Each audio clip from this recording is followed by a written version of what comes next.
Meantime, an English-speaking Montreal city councillor is embroiled in a bit of a language flap. Projet Montreal's Alex Norris is being criticized because he was asked a question at a public event in English, and he chose to respond in French. The person asking the question was not impressed.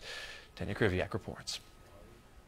For Elizabeth IV, it's a simple question of respect. I think it's certainly a nice sign of politeness and respect if you're able to answer the question in the language that it was given. Because that wasn't the case last night at this public forum.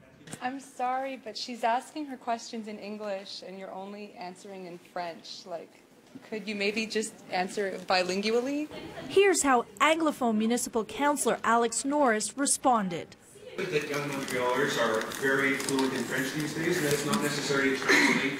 We're not in the 1950s anymore, and I think that c'est comme ça que je fais mon travail d'élu. Elizabeth was not happy. I think that there was just a bit of an assumption that all Anglophones should just be expected to perfectly understand French. That's not always the case.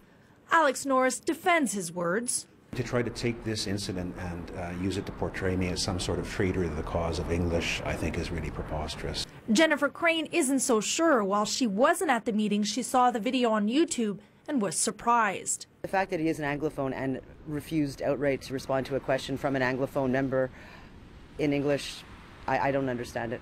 Norris claims he responded the way he did because it was a French language event, but he says he may have acted differently. Now, had I known that she says she has trouble following French, then sure, I would have made more of an effort to accommodate her with a brief explanation in English.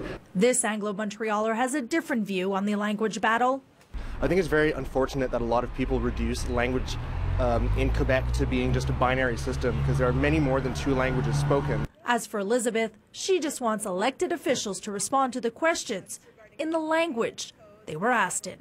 Tanya Kriviak, CTV News.